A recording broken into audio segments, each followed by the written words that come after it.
Gentlemen, female gentlemen, we are doing a deep dive on Christian denominations here on the Nuxtaku Lore channel. Every day we do another lore video. Today, we're doing Christian lore. We've been doing a lot of Islam lore, and I wanted to look at something a little less, murdery. So, we're gonna be looking at...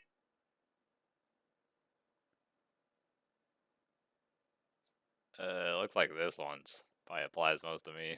Just off the bat. Christian lore today. Christian denominations. Every Christian denomination. Explain. I am very excited to see what we got. I have heard of a bunch of these, not all of them, and it's very exciting. Again, I know some Catholics, I know some Orthodox people. Both, they're all nice, to be honest. I have a lot of Christian friends, and I think y'all are cool. So, lock in, everybody. Let's see what we got. There's so many different forms of Christianity, so how do we tell them apart? That's aside what I from, want to like, know. stereotypes That's that may what or I may not want be to true. know. All I know is the Christian Orthodox people look like wizards. They look like wizards, and that's awesome. It's awesome. Let me find you a Christian Orthodox. I'll show you. Dude. Bro! Look at this. Is this not the coolest drip of all? Like, dude, look at this, bro.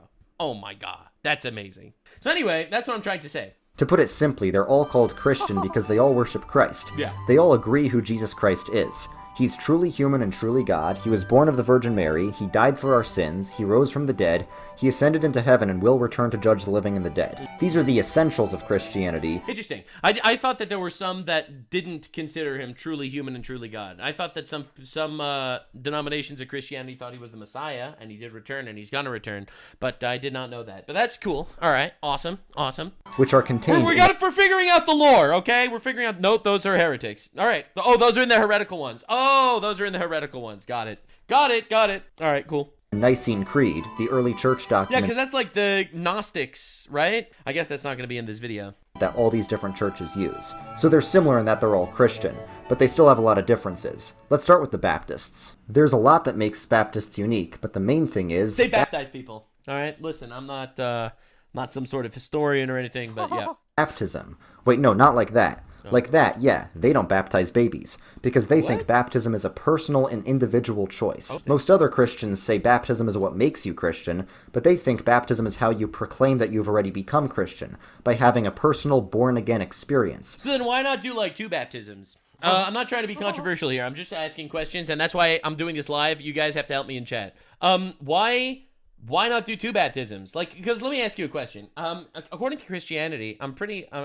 Look, I'm just asking the questions here. I was under the impression that if someone was not baptized, they are less likely to go to heaven. So I would think that you want to baptize them immediately in case they die before they get baptized, right? So, like, I would think that you should do that ASAP. No, that's not a thing? I'm just totally wrong. That's Catholics? Oh, that's Catholics. Catholics view baptism as the cleansing of the original sin that you were born with, confirmation, cleansing of faith. Interesting. Okay, all right. All right. Okay, all right, okay. Where you go from not Christian to Christian. So they're very individualistic, which is why they're most common in the southern United States, and it's all about a personal relationship for them. So that means the church itself and its religious rituals matter a lot less than having a personal relationship with Jesus. And the religious rituals the church does do, like the Lord's Supper, are really just symbolic. This is called being low church, where the church as an institution doesn't really matter that much. So because the church is really just a fellowship of individual believers, it doesn't really matter how the church is structured as long as they're following the Bible. So that means most independent or non-denominational churches are really just Baptist in terms of their beliefs. Yeah, so that's low church. An example of something more high church would be Anglican, or Episcopalian. Right, so that Episcopal like just means they're... Just pretty basic. Faith-wise, it's the same as everyone else. It's just they wait for later. Okay. Run by a hierarchy of bishops. Because the church is Yeah, Baptists are pretty much American Catholics who try to fit in the not Catholics. very structured. So they try to hold a balance between tradition, reason, and scripture.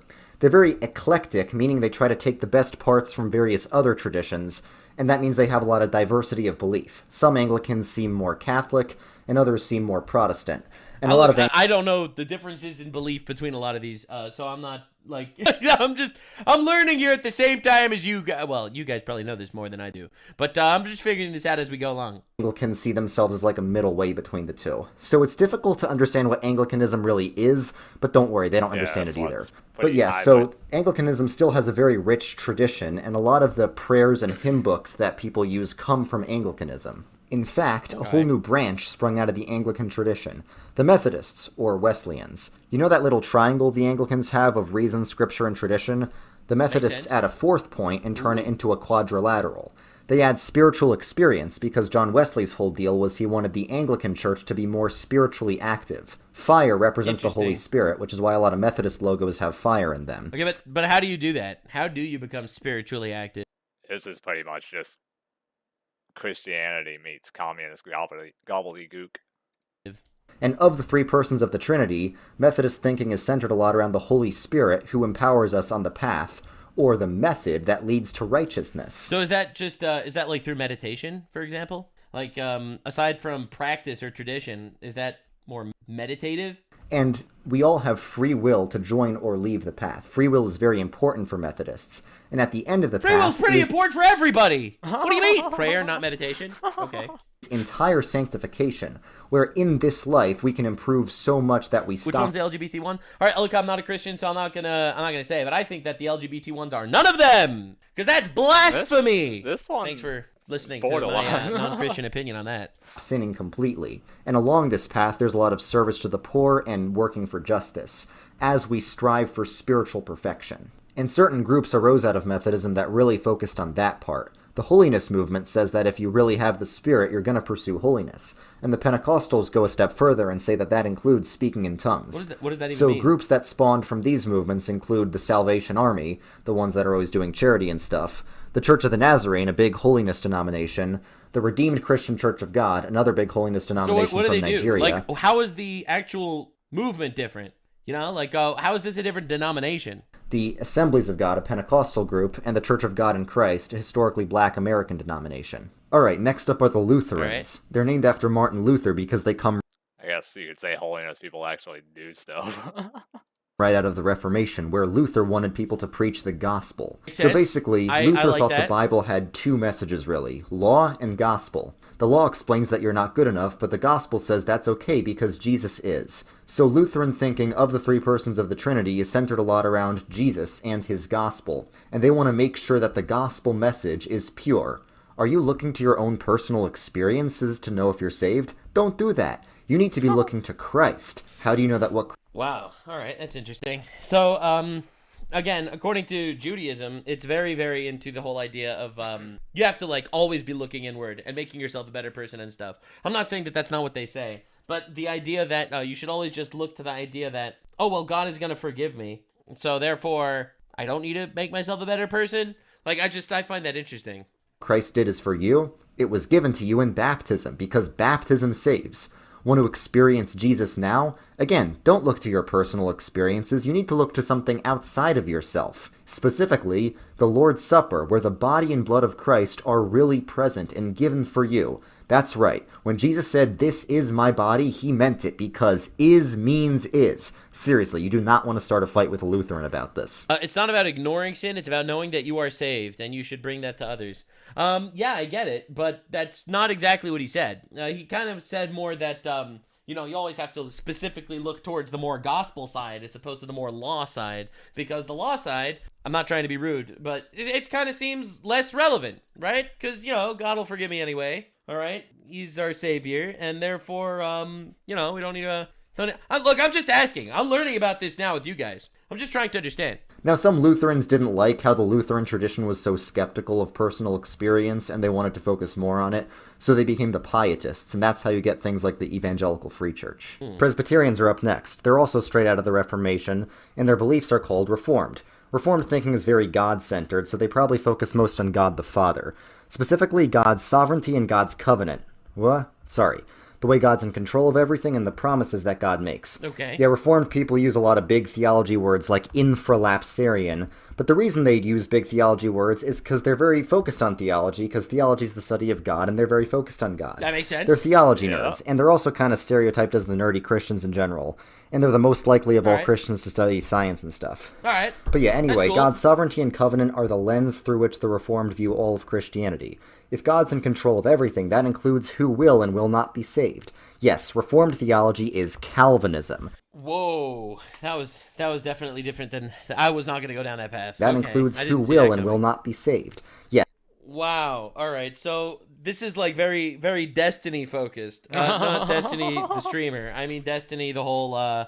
It's your destiny that whatever your choices don't matter. Like this really seems to take the free will out of everything, right? Yes, Reformed theology is Calvinism, which is the idea that God's already decided whether or not you'll be saved. That's wild. All right, I didn't know that there was any Christian denomination that believed this. However, everyone forgets about this part of Calvinism, which is that baptism is a covenant promise that saves as long as you don't reject the promise.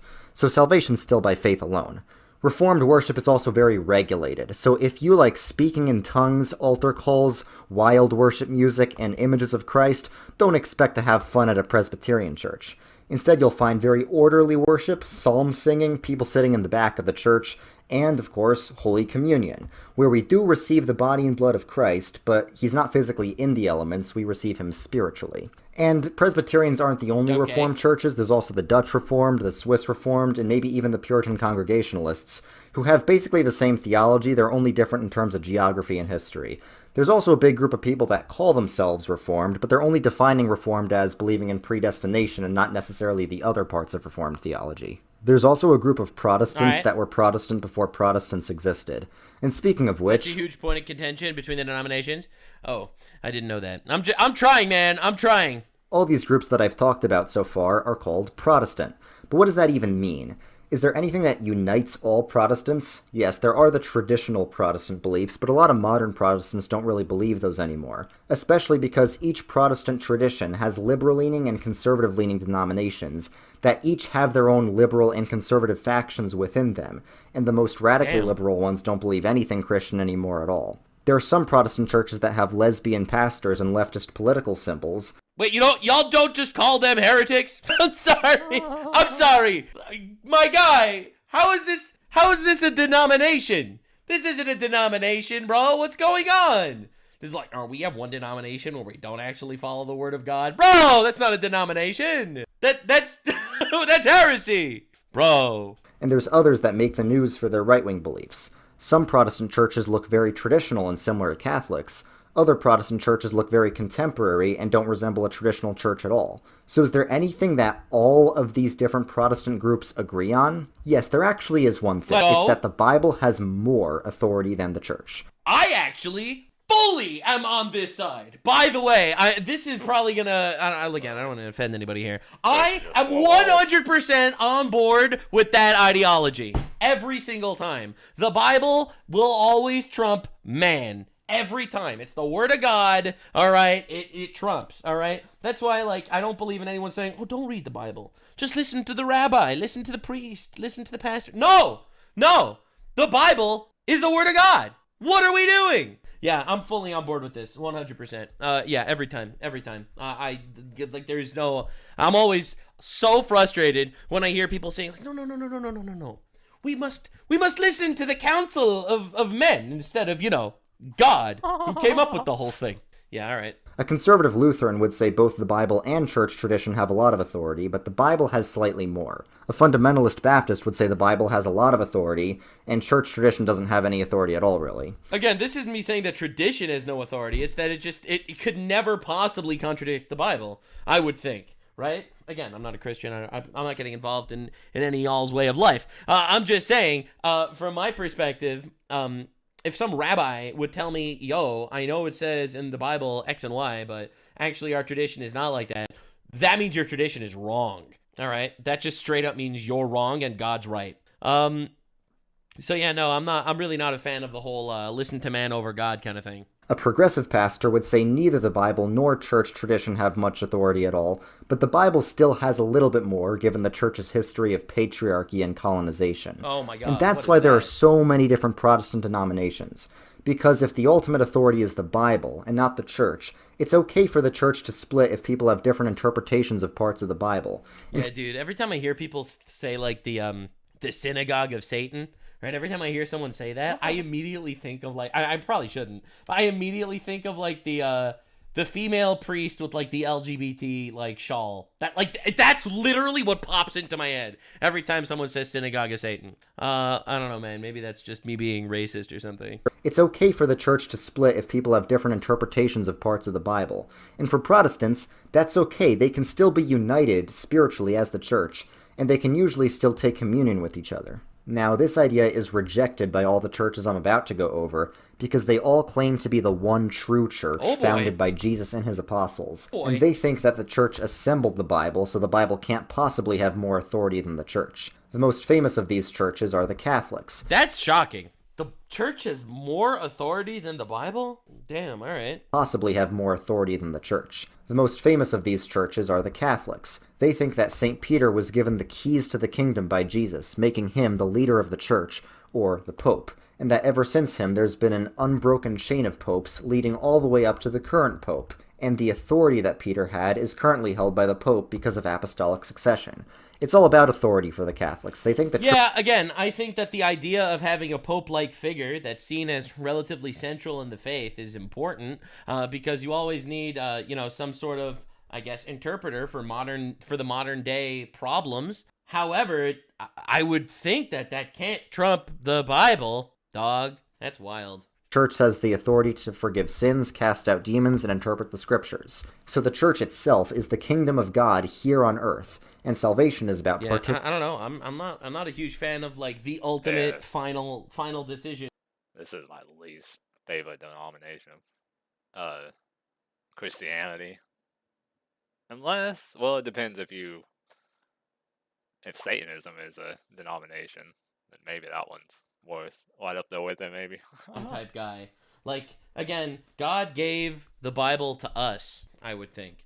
They're talking about interpretation and not words. Yeah, but like, let's say they elect a pope whose interpretation is just you have eyes too, all right? And the interpretation is just very different. You have to immediately kneel to the pope, and his interpretation. Like, is that how this works? I'm just asking. Because the way I see it is that God gave all of us the Bible, and we're trying. Nuxie's grossly misrepresenting Catholicism. I believe that. See, I believe that. I'm getting the ultimate super fast rundown. Don't take anything I say here seriously. Just give me more video ideas to react to later. Participating in the church. So that's why they reject salvation by faith alone. They'd still say salvation's by faith, but faith includes cooperating with grace and participating in the church, specifically through the 7 sacraments. It actually sounds incredibly materialistic to believe that you have to go into a specific kind of building to worship God. The most important of which is Holy Communion, where the church has the authority to do a miracle called transubstantiation, where the bread and wine literally change into the body, blood, soul, and divinity of Jesus. Oh, wow. I did not know that. This is how we commune with Christ and all of his church, on earth and in heaven. Yes, they believe that saints that have died and gone to heaven are still part of the church, which is why they pray to the saints and the Virgin Mary.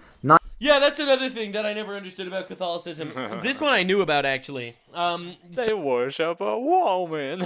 So yeah, I think that's it kind of sort of violates the second commandment.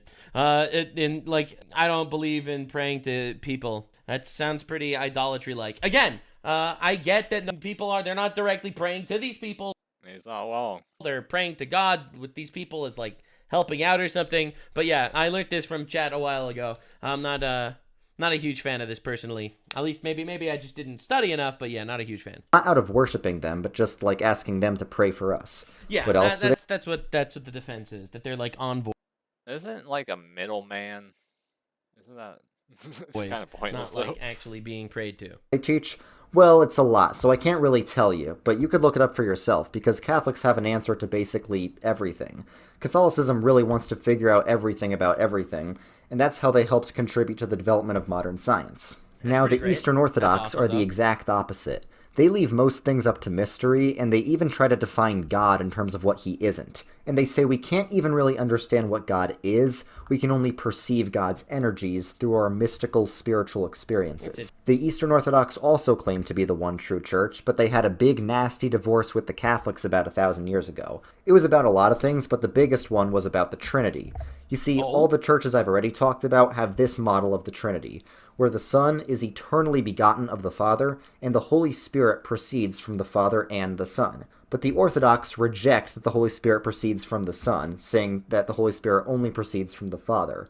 Why? It's complicated, but the biggest reason is that it's not part of their tradition. And in Orthodoxy, tradition matters most.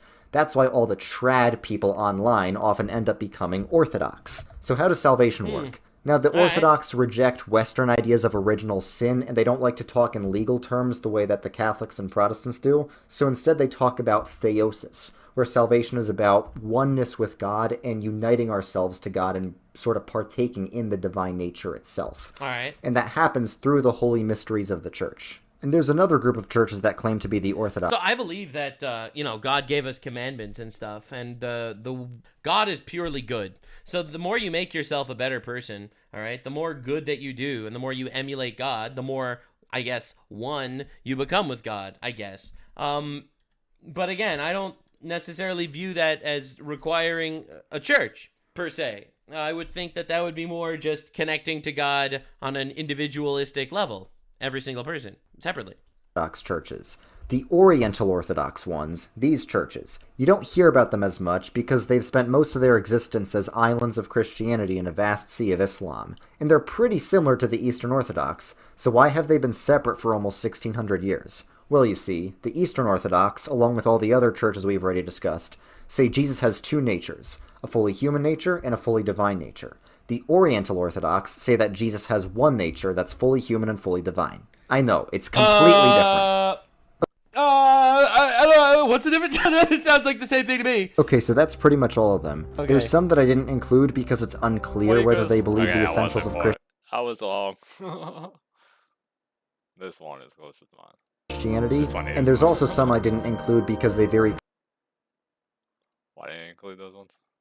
Same thing to me. Okay, so that's pretty much all of them. Okay. There's some that I didn't include because it's unclear whether they believe the essentials of Christianity, and there's also some I didn't include because they very clearly do not believe the essentials of Christianity. Oh, damn, he has Mormonism there. But the vast majority of the churches do believe the essentials. And that's the essentials of Christianity, and there's also some I didn't include because they very clearly do not believe the essentials of Christianity. Oh, damn, he has Mormonism there. But the vast majority of the churches do believe the essentials. And that's what's really important, because they do disagree on a lot, and there's a lot of diversity within these churches, but the fact that they all can agree on these essentials suggests that the essentials are true. And all this diversity is what we should expect from a religion that has covered the entire world over the course of 2,000 years. Cool stuff. Damn. All right. Well, that was awesome. That was a good video. I learned a lot, I feel like. Definitely let me know future Christian lore you're interested in. I'll see you in the next one. Bye. Like, subscribe, and this video was streamed live on kick.com/Nuxanor. See you there. Stay weird, fam.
Let's see what is up.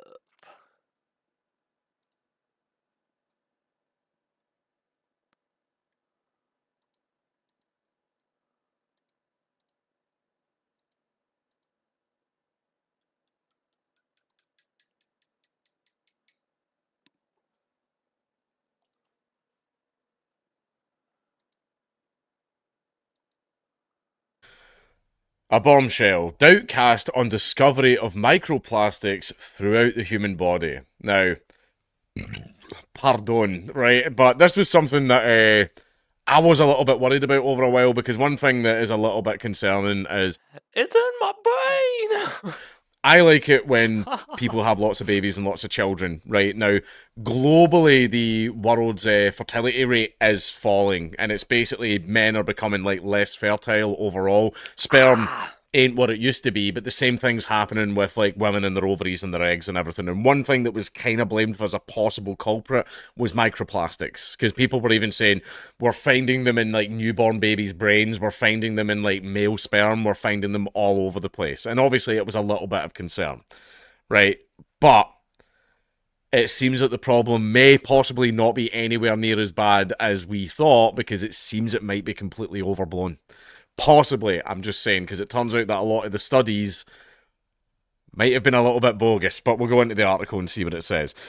Exclusive, some scientists say that many detections are most likely error, with one high-profile study called a joke. High-profile studies reporting the presence of microplastics throughout the human body have been thrown into doubt by scientists, who say that the discoveries are probably the result of contamination and false positives. One chemist called the concerns a bombshell. Studies claiming to have revealed micro and nanoplastics in the brain, testes, placentas, arteries, and elsewhere were reported by media across the world, including The Guardian. There is no doubt that plastic pollution of the natural world is ubiquitous and present in the food we drink and consume and the air we breathe. So, yeah, there is still microplastics like all over the place. That's just the way it is. There's microparticles of everything everywhere, but the reason that microplastics are so severe is, as you probably well know, the most famous thing about plastic is it takes a very, very long time to break down. Like, it takes a really long time to break down. But the health damage potentially caused by microplastics and the chemicals they contain is unclear. And an explosion of research has taken off in this area in recent years. However, micro and nanoplastic particles are tiny and at the limit of today's analytical techniques, especially in human tissue. There is no suggestion of malpractice, but researchers told The Guardian of their concern that the race to publish results, in some cases by groups with limited analytical expertise, has led to rushed results and routine scientific checks sometimes being overlooked. It's not good to have a foreign thing in your body. Like, for example, I don't know if that's going to show up on the camera, but I don't know if you can see it. It's not showing up on the camera at all, actually. It's actually not showing up.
What's on, everyone? Jeremy here from the quartering. We had yet another ICE Karen this morning using her vehicle, and, well, it didn't go very well for her. As well as another Karen who coincidentally decided she wanted to meet Sergeant Pepper when taking on someone she thought was an ICE agent, even though she wasn't, and a whole bunch of other bits of news, including in Portland, 2 officers who were called into a, I don't know if it was a fake call or what the situation was, but some lunatic tried to take them out.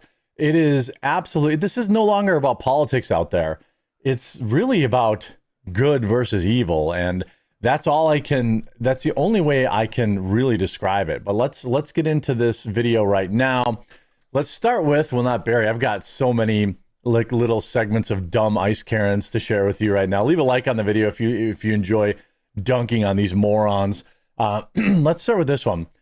ICE agents are being praised nationwide for taking zero BS from these white liberal women harassing and impeding their operations in Minnesota. Don't you break my window. Let's see how this goes. This is when liberal entitlement meets reality. And the real truth of this is these are women. I mean, there are plenty of men too, but I'm talking about these videos we're laughing at right now. I've got plenty of videos laughing and dunking on the men later. These are people that have never faced consequences in their life. They've just never faced consequences. And so when their utopia, their LARP meets real world consequences, this is what you get. So we have a woman and her female co-pilot using their vehicle as a weapon against ICE, and let's tune in. I like how they're wearing this neon green high-vis face mask. Probably never worked a real job in their life that requires high-vis, but that's neither here nor there. Do not break my fucking window. Here we go. Do not break my window. Do not break my window. Well, let's see how this works out for you. Got into the John is looking at is a black. Get out of the fucking, get out of the car. Put the car in park, get out of the car. Here we go. Now the weapon's coming out. Put the car in park, get out of the car. I'm not exactly sure how they could be any more clear, right? The left is always like, well, these people panicked. These people panicked and they didn't know what to do. Didn't they, though? It was pretty clear. Put the car in park, get out of the car, right? The car in park, get out of the car! And they just opened her door. You know I'm a Marine Corps veteran. Here's another thing. Now, I never served, so I know a lot of military men and women watch me. So you could tell me if I'm wrong about this. But I feel like using your military service as some It makes you a shitbag, and it's right up there with stolen valor. Like, it's pretty much the inverse. sort of shield while committing a crime it's got to be right up there with stolen valor. Probably not as bad as Hell stolen yeah, valor. Jeremy. I assume Fucking- I get that. Yeah. But like It's when up you're out there It's committing close. these crimes and you're like, but I'm a Marine Corps veteran. I hope you know that. Not who and- you watched. I love that he's just like, I don't care what you are. Wait for it. Again, fighting with the officer, resisting, trying to pull back into her car. She has a thing for sex wax, whatever that is. Oh, and she has a broken windshield. Shocking. And you're done. You're done. Now, for her other liberal entitled passenger, let's see how this goes for her. Let's see what the ICE officer has to say for her. You move, I'll tase you. Get the fuck out of the car right now! Get the fuck out of the car, please! Oh, would you look at that? Would you look at that? They complied and they lived. Now, I love how the left is trying to frame this. ICE violently confronts disabled mentally U.S. Marine Corps veteran. First of all, your disability is irrelevant. Second of all, your Marine service history is irrelevant. Just because you served in the military at some point, first of all, doesn't shield you from the laws of this land. And secondly, it's just like when a cop does this. When you see videos of like cops, cops getting pulled over and saying, well, I'm a police officer. Yes, so? Then you should know better. You're a Marine Corps veteran, allegedly. All right. I'm not in a position to question people that, but again, this is just she said that, but so what? Yeah, in that case, you're the last one who should have a fucking excuse. It's absolutely bonkers. This is how dumb these idiots are. Like, This is pure liberal brain rot, right? Here's a woman who has money for red hair dye, and she's like, I'm going to put Mexican... Listen to this idiot. Oh, I can't because they put stupid rap music. Time to try and make trouble for ICE. So she bought a Mexican flag magnet. Okay. Yep. Okay. There's no audio here. Oh, she bought 2 of them. Ooh, 2 for $1. Okay. Ooh, she put a magnet. Pull me over now. What fantasy world are these idiots living in? By the way, yeah, you know they stop people based on their license plates, right? Not whether or not they have a Mexican flag on their car. But this is the reality of these idiots. Now, this is Kayla Berg. I think she actually posted this thinking people were going to think she's some sort of badass. And she got ruthlessly ratioed. This is her out in her SUV using it as a weapon against ICE. What? So we're out in the... This is so performative. I think driving needs to be illegal. That's what it seems like. It is so performative and sad. The community, being patrollers and observers, just had an interaction with ICE. Which, I mean, it kind of was by default, but the government legalized it through eminent domain laws. Pulled up alongside my... Oh, but it's curious you don't have video of that. It's curious that you don't have video of that. Vehicle rolled down his window with his face mask on, waved at me, and then did this, I see you. Yeah, and? And? They like to play games. We're moving on to check out some other vulnerable community spaces. This is what we can do. She's just fucking driving around, not even going anywhere. Look like, friends? Like, why? And she's running for Congress. Why even allow human beings to act that way? Let's look at some of the replies. Another white feminist liberal acting like she's a savior. This could easily this could be satire, but it's not. Liberal women, when they see federal agents arresting peds. I mean, the whole thing, get your head checked by a doctor. This is why women weren't allowed to have the rights for the majority of human history. I mean, you need to find the foreign horrible people. How dumb can you all be? I mean, the whole thing, again, performative. How about this? People have had enough of these deranged, jobless liberals out here protesting and blocking roads, stopping people from going to work or picking up their kids, etc. Was always inevitable for this to start happening. Well, let's see how this goes. It's a white SUV, so it must be ICE officer. Oh! Punch this car. Up. It's not an ICE officer. That's just a... Did you hear that guy say, F you up, bro? And then I'm not going to show the rest of the video because, you know, he does indeed follow up on his promise. I mean, Brandon Morello posts this as a joke, obviously. This is what bravery looks like. Liberal white women are protesting at Target. What?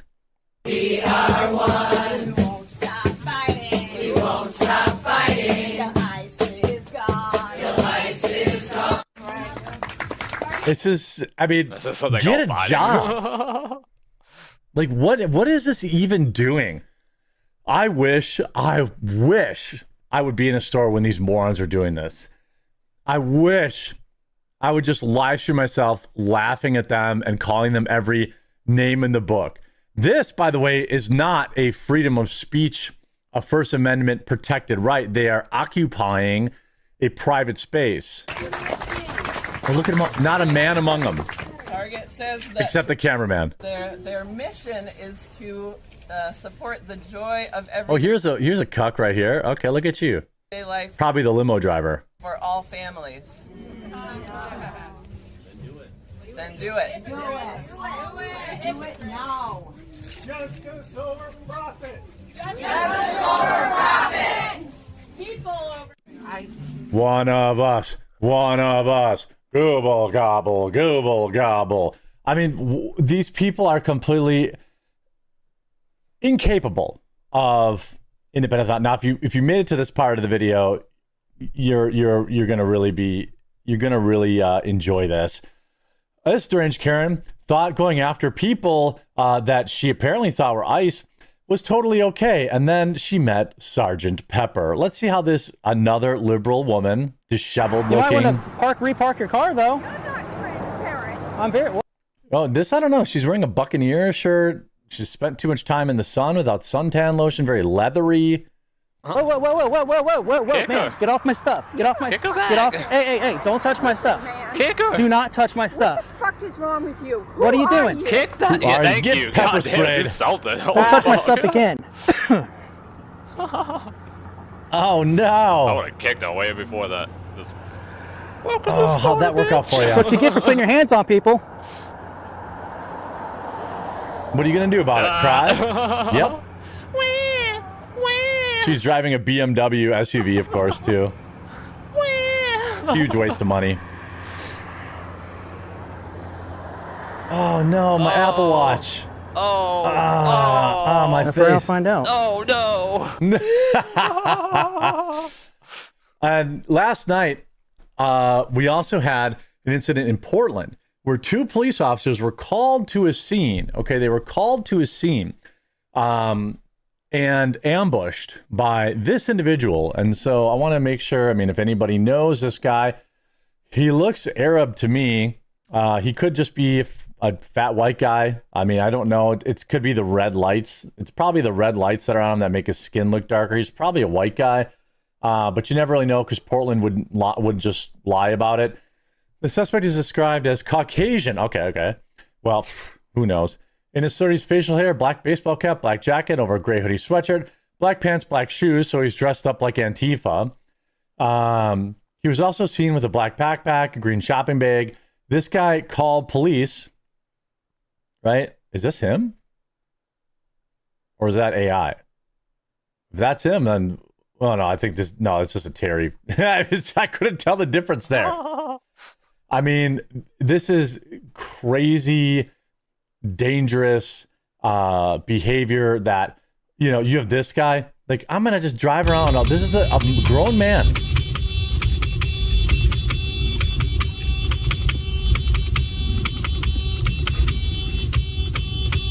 I got 6 cars in convoy behind me, so who knows what's about to happen here.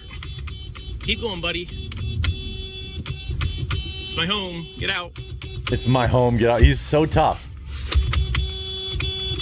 This guy is so desperate for ICE to do something to him to give his life meaning. But the white pill at the end is this. Talking about an ICE raid. Here's a woman talking about it. So there's like a big ICE raid. And I'm just sitting here in Walmart parking lot watching it all because they're in my parking spot. Just eating my pizza. Just don't care. And some people are crazy. Like, they're coming up to these ICE agents like, what are you doing? And it's like, what they don't realize is there is a bunch of ICE agents sitting over that way, just sitting in their cars watching.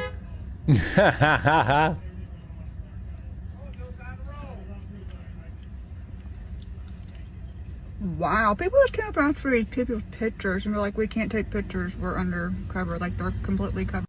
I mean, like, but this woman is supporting them. This lady ran into an ICE raid at Walmart. We're just like, people are asking ICE agents for pictures. People are slowing down to wave at them. I'm just eating my pizza. They're in my parking spot. Absolutely love it. Everyone out there is not a crazy carrot. I hope you enjoyed this video. If you did, make sure you leave a like on it. If you have yet, subscribe or follow down below, and we'll talk to you again real soon.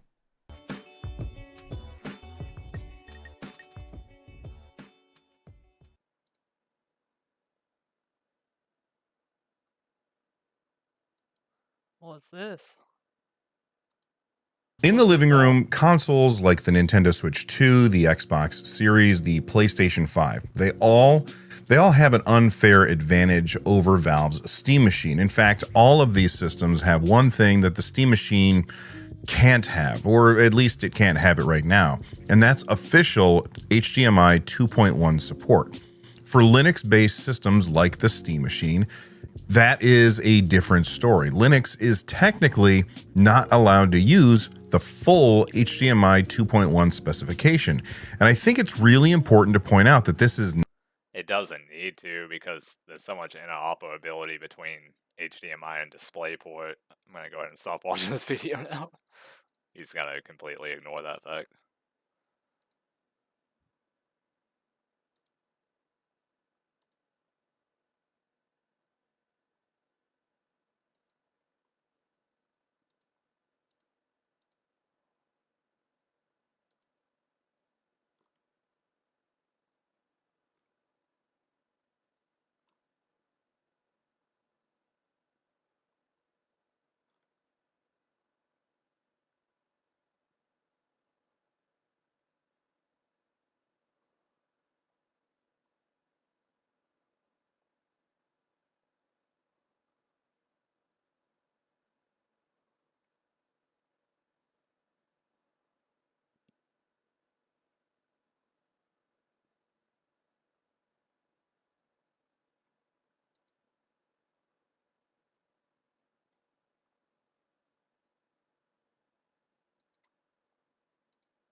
I wanted to see this because I don't know how the fuck they ended up doing this, but apparently the United States military, whenever they were capturing Maduro, literally started using, like, psychic weapons. Anybody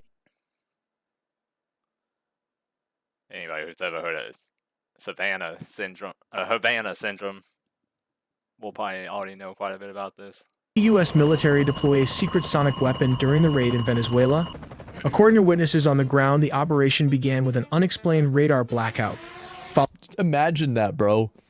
Like, the entire fucking power for the country just goes out. A massive drone swarm and the sounds of helicopters. Oh my god. Despite being outnumbered 5-1, the small U.S. Special Forces team faced less resistance. Why? Reports indicate soldiers suffered from vertigo, vomiting. So they went in there 5-to-1 odds, and they didn't even lose a single guy. Holy fuck. Imagine just fucking walking past the enemy as they're vomiting and shitting themselves. Putting up no resistance whatsoever. Fuck. And internal bleeding. Oh my god. Military analysts believe this was a soft kill operation.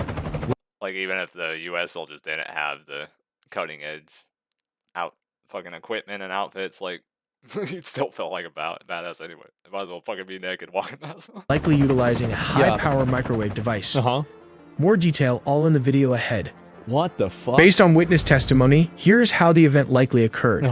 Venezuelan soldiers were on standard guard duty when their radar systems suddenly shut down without warning. Everything just shut down. Immediately after the blackout, a massive drone swarm appeared over the facility, followed by 8 helicopters equipped with unidentified.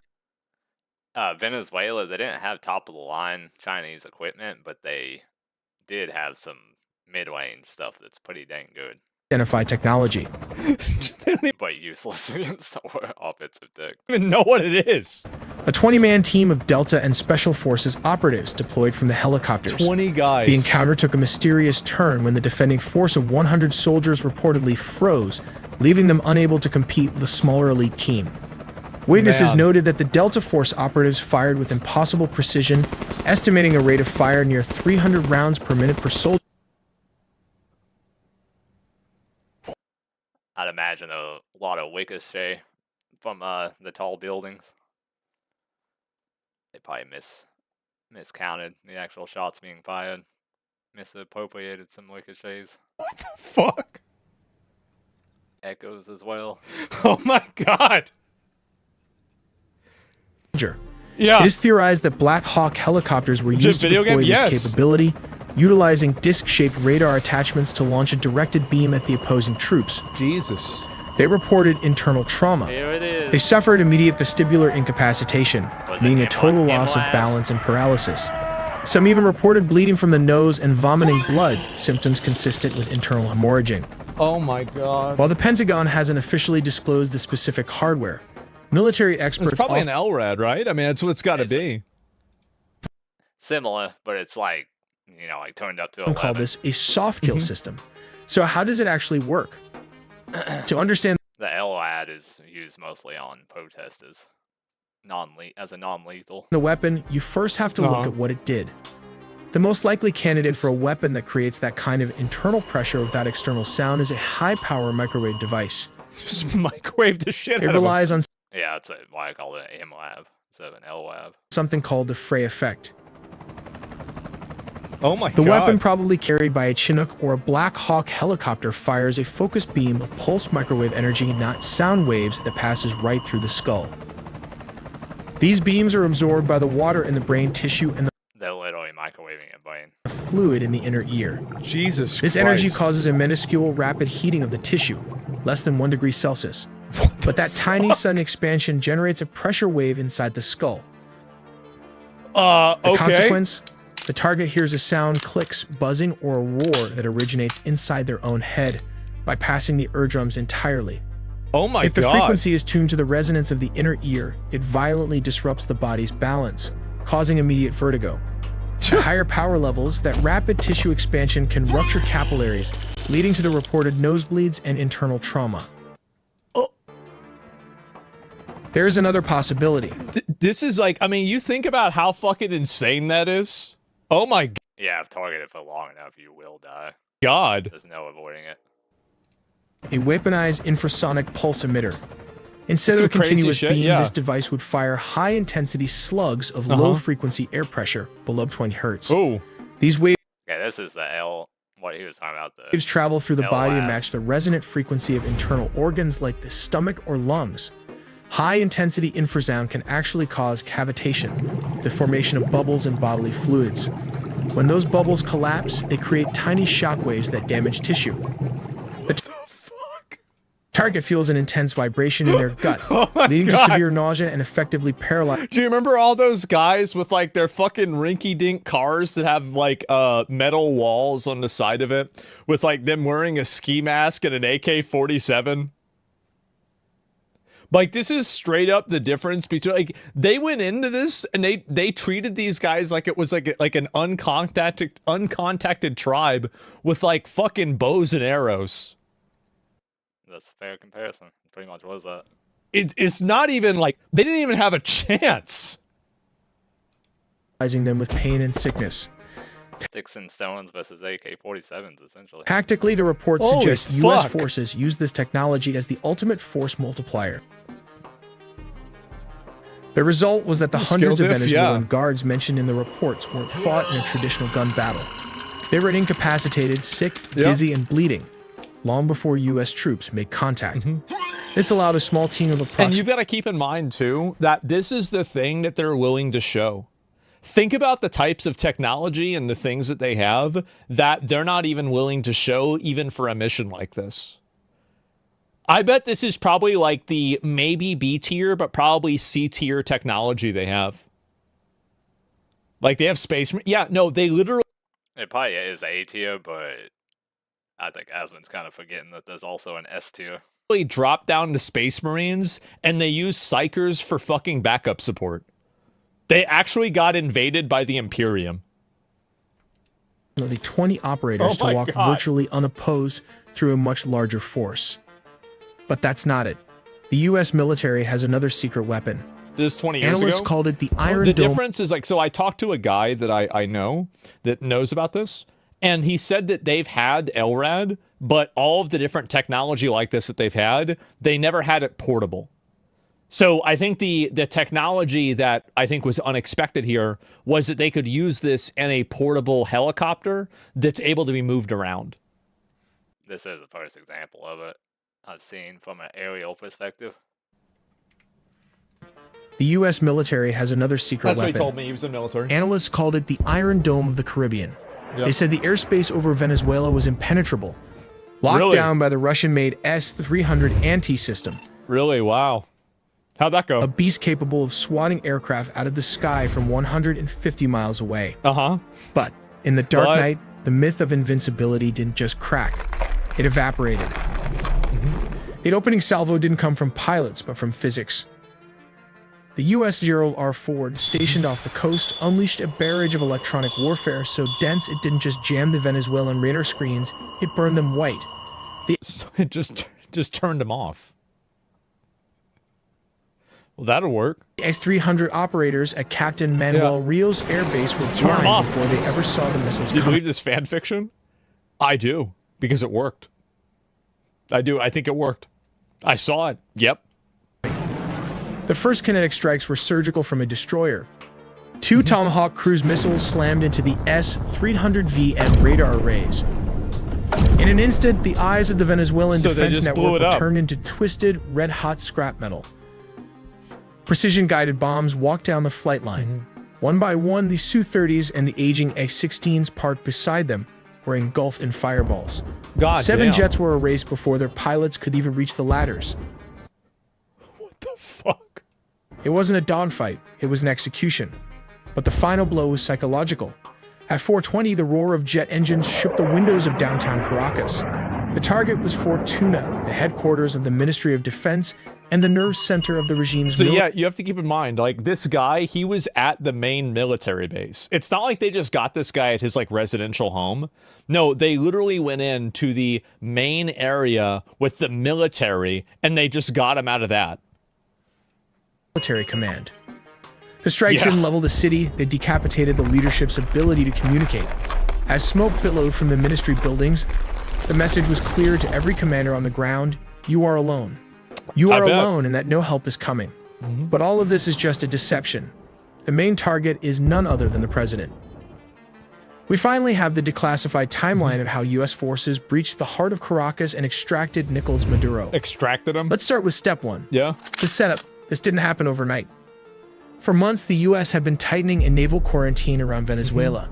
The U.S. Gerald R. Ford carrier This strike is what I'm curious about, if they're going to do this with Iran, too. Because, like, they have the same thing that they're building up around Iran. And so, like, are they trying to get all the fucking ships over there so they can just basically do this same thing? It's like, I mean, it would probably suck. I mean, because you think about it from their perspective, right? I mean, you know that the ship is going to be there in 6 days. You saw what happened whenever the ship got to Venezuela. And it's sailing over to your country right now. I'd be stressed out. Group and the U.S. Iwo I'd be Jima really stressed amphibious out. ready group were parked off the coast. The pretext was clear.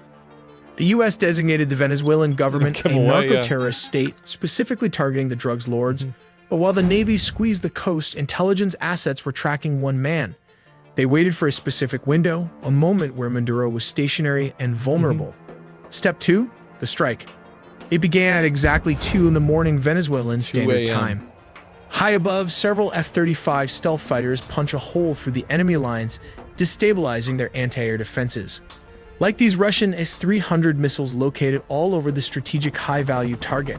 That's a badass With the skies little clear, ship there. the path Look at opens that. for Delta Force helicopters The to fly helicopter, yeah. straight towards the mission. Here comes the deception as the helicopters flew. The jets started firing with more strikes as it hit Fort Tuna, the main military base and command center, and La Carlota Air Base, destabilizing I mean, I Ven- feel like it's also kind of like, I mean, how do they think that they have a chance if we were able to just, like, turn off their military? Like, there wasn't even a fight. Nothing, there was not even a conflict. They couldn't even do anything. It was just over. Venezuelan air support. Reports from the ground describe widespread no explosions chance, and yeah. a sudden communications blackout. The chaos wasn't the goal, it was the cover. But how did the raid happen? We have to look at step 3. Under the cover of darkness and chaos, the Tier 1 operators went to work. But what is the exact unit tasked with the mission? It is the Delta Force, one of the most elite secretive special forces units in the US military. Witnesses in Caracas reported low-flying aircraft skimming the rooftops, flying well below radar coverage. The team breached a secure compound believed to be a safe house within the massive Fort Tuna complex. Well, they knew where he was. They knew where he was the entire time. It was never even a question. Resistance from the Venezuelan Presidential Guard was swift but ultimately futile, as the helicopters lay cover fire. The operators moved with surgical speed, landing on multiple points. But how exactly the capture and extraction happened? For this, let's look at step 4. Specialized helicopters hovered over the objective to insert the assault team. While dozens of attack helicopters laid down suppression fire, the Delta Special Forces descended and started the search for the high-value targets. How did they find them? They just got his ass. Simple. The CIA had planted spy inside Nicolás Maduro close circle. They literally just had a guy there. They're like, yeah, he's here. It's impressive as fuck. Yeah, of course. While back in the U.S., Delta Force built an exact replica of his safe house, rehearsing the raid until they could do it blindfolded. Wow. They already knew his entire fucking house. Yeah, it's like, imagine, like, these guys, It's the Columbine shooting all over again, but on a governmental scale. built a replica of your fucking house.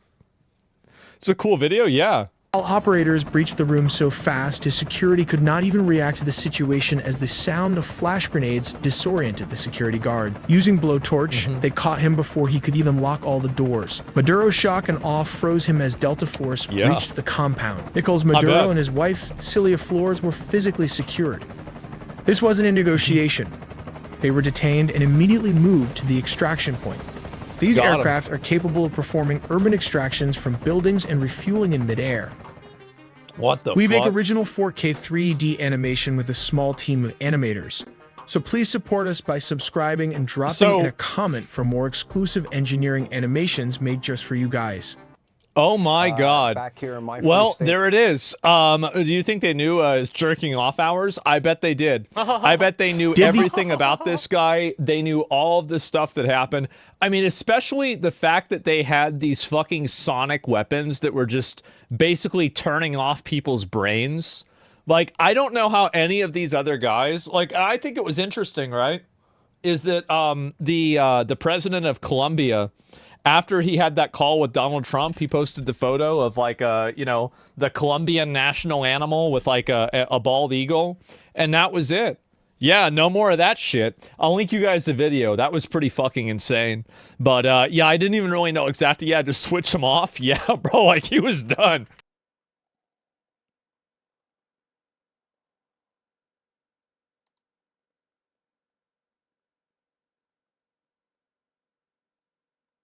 %40 of kids can't read and teachers are quitting. This is embarrassing. What is this, a school for ants? Fourth grader asked their teacher, "Why do I need to learn how to read if AI can read for me?" I asked my Oh my goodness. teacher that same thing in 1997 because I said a computer will be able to read this in the future. Why the fuck do I need to learn how to read? Valid question. I gotta go use the bathroom. And they said, shut up and learn how to read. Right now, 40% of fourth graders can't read. We're witnessing the collapse 40% of fourth graders can't read? What? of the American education system. I teach 8th grade history, and I have 110-ish students. 8th grade history. Are reading on grade level. So out of 100 students, 2 of them know how to read?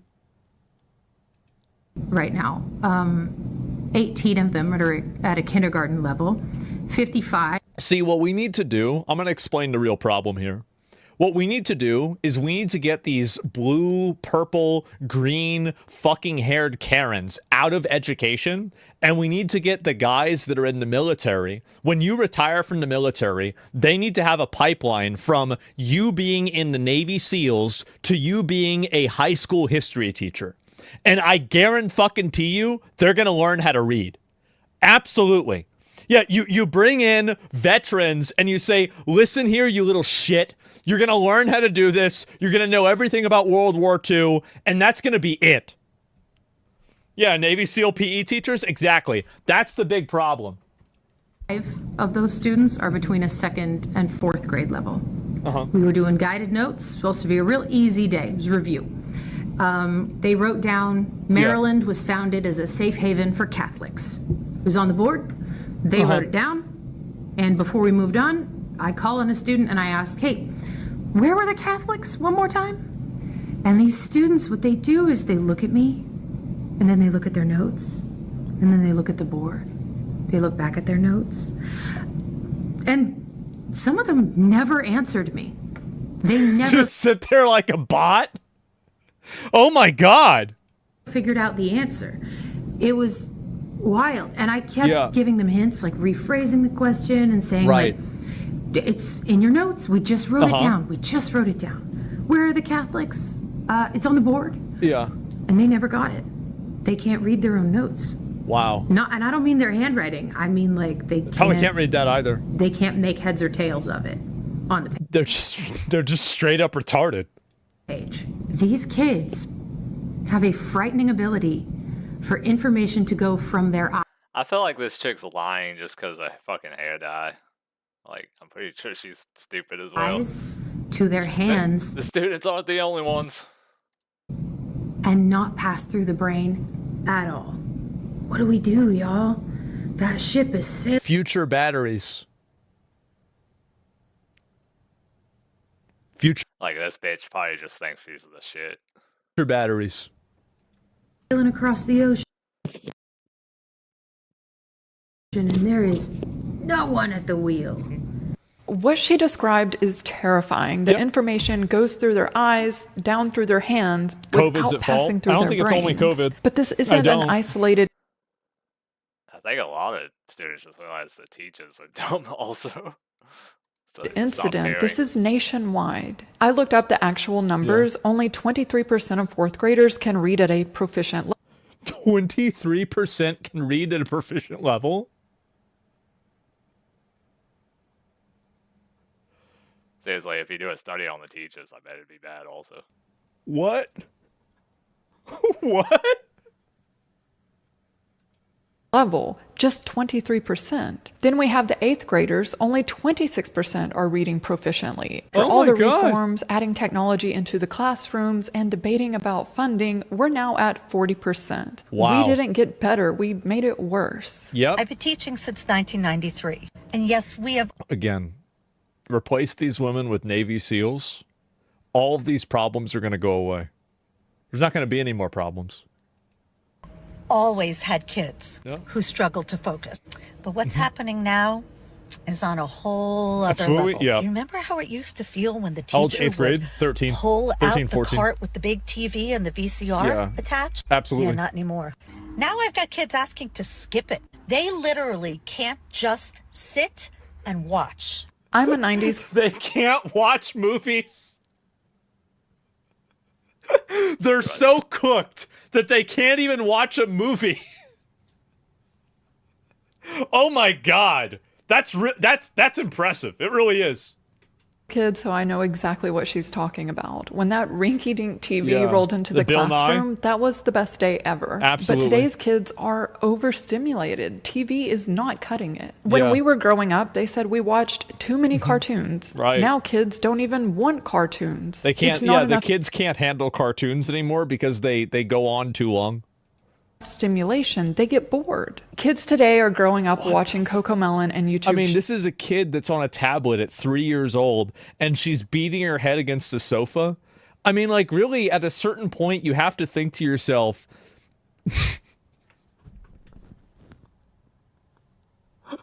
like, something's wrong here, right? I mean, Parent of the year. something's very clearly wrong. Kids today are growing up watching Cocomelon and YouTube Shorts, Yeah. content that's meant to hold attention for seconds at a time.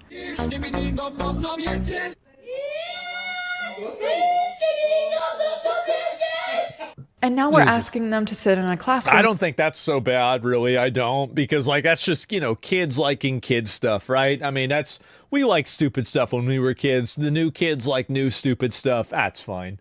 for hours with no screens and no stimulation. Yeah, it's of about course, the they're same. going to roam around yelling 6, 7. They're having withdrawal symptoms. Yeah. Honey, teaching kids isn't the same anymore. It's just not. Used to be kids would listen to teachers simply because they were teachers. That was the respect of it all.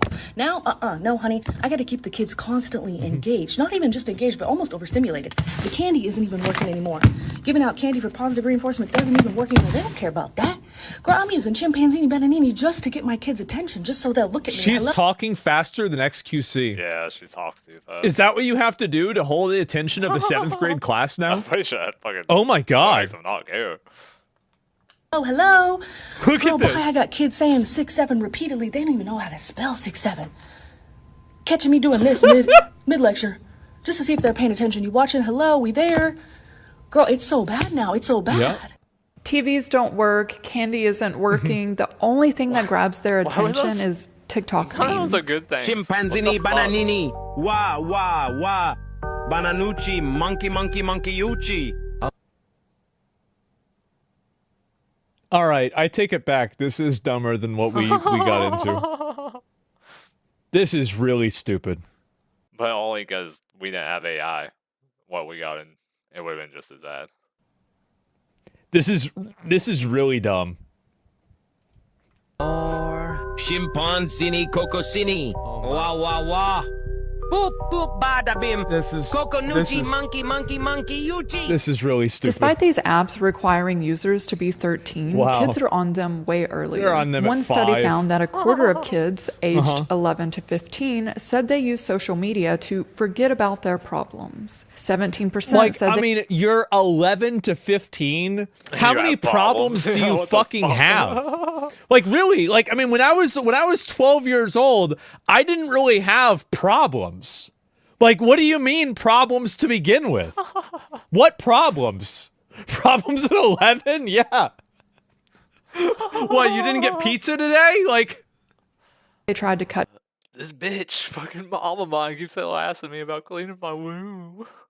back but couldn't. These kids are describing addiction. Gen Z was the first generation to grow up on social media, and they're the most anxious, most depressed, loneliest Yeah. generation on record. And now Gen Alpha isn't just growing up on social media, they also have generative AI. Okay, this is becoming a genuinely concerning Yeah. issue.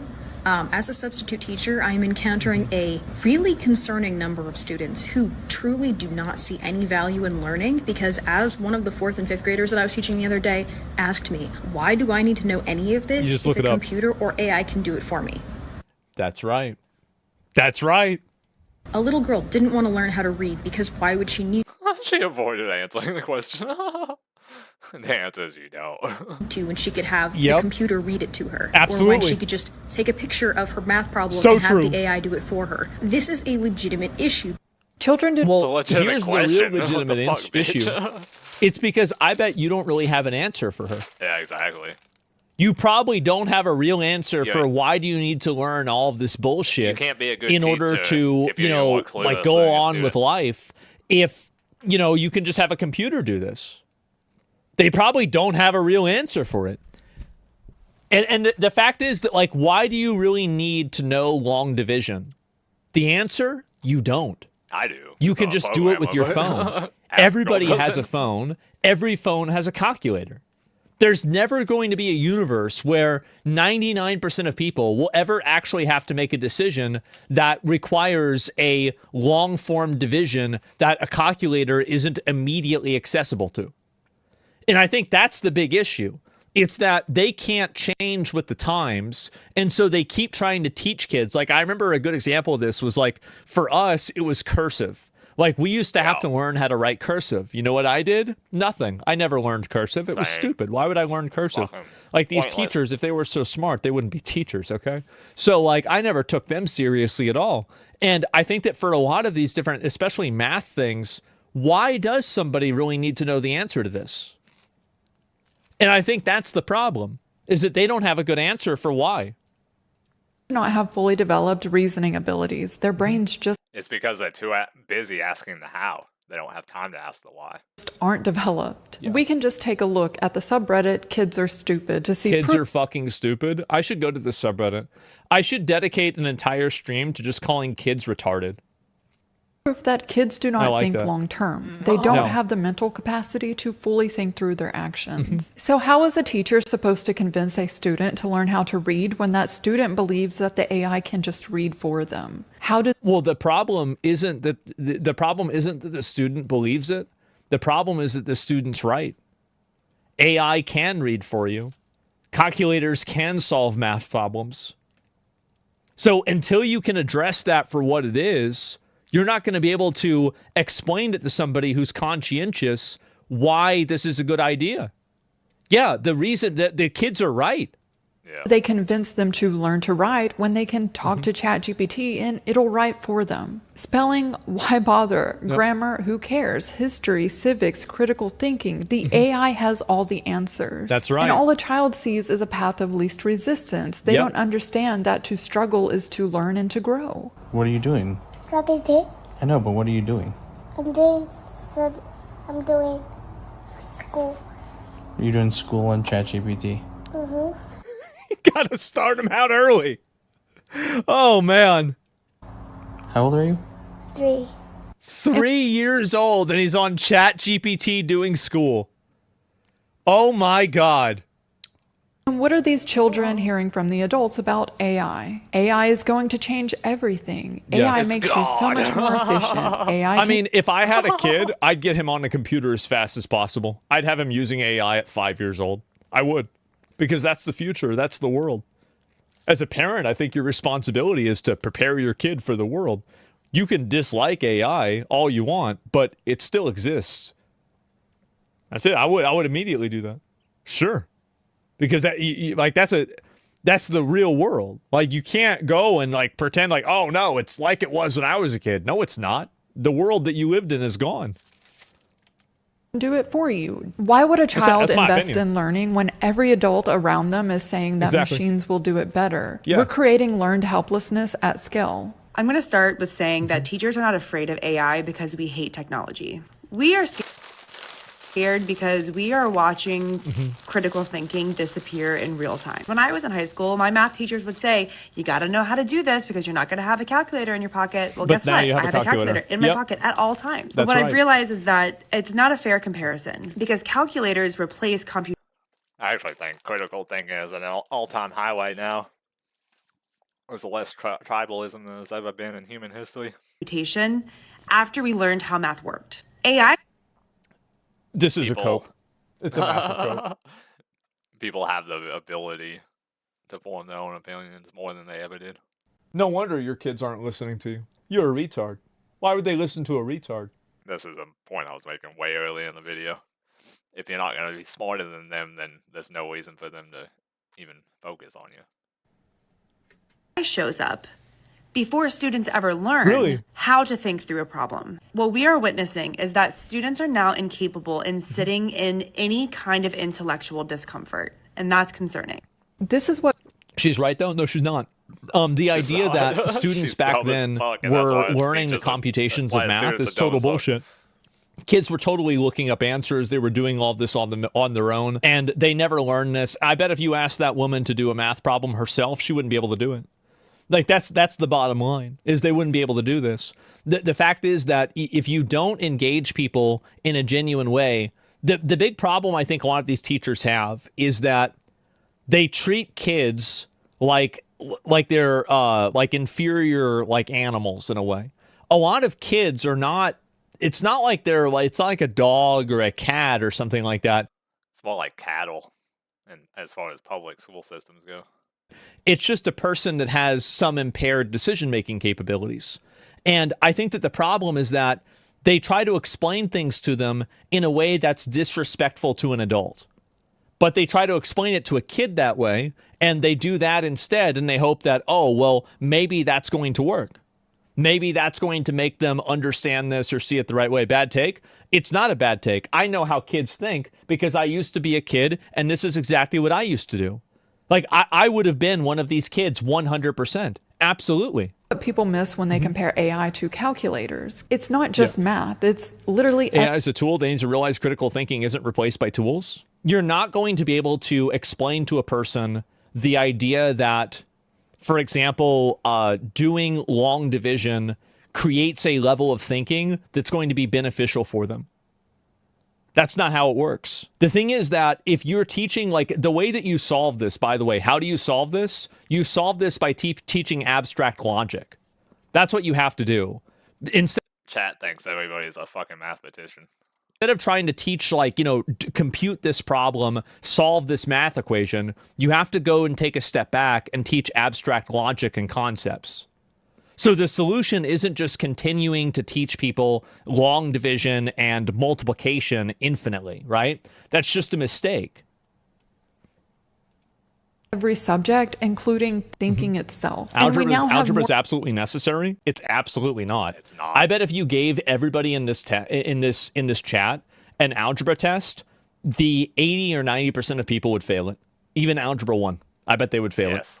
And do you know why? It's because nobody uses it because it doesn't matter. Because of it. That's the vast reason. majority of people research will never on need AI it in and their entire life. cognition. Students who use AI show weaker reasoning skills. Yep. They accept answers without questioning them. Researchers call it cognitive offloading. They develop this pattern of generating first and thinking later, or really generating first and not thinking at all. And the scary part is these studies are showing cognitive decline in adults. People with fully developed brains. If AI is doing this to adults, then what is it doing to a brain?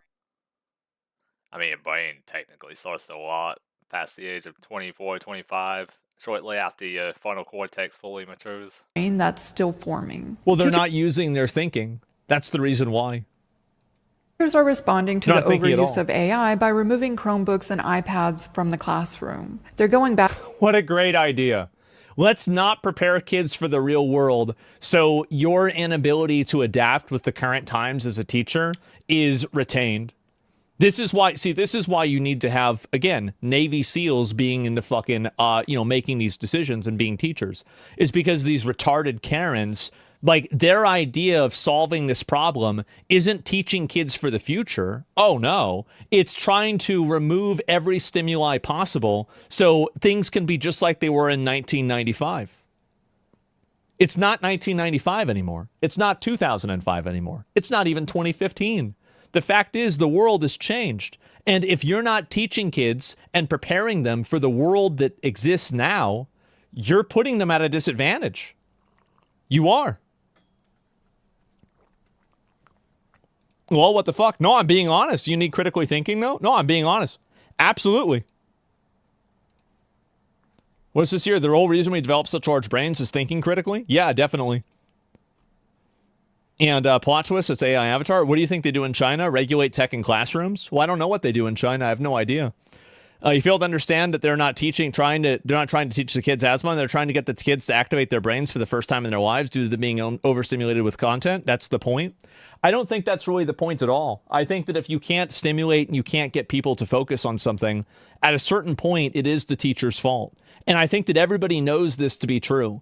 I know that we all like to get together and circle jerk about how, oh yeah, this is, kids nowadays are so stupid. But I think that we all had classes when we were in like elementary school or middle school or high school. I think the big point being missed by everybody here is that, these teachers and Asmongold, public schools were never meant for children. They were meant for the teachers and all the other staff as a day work program.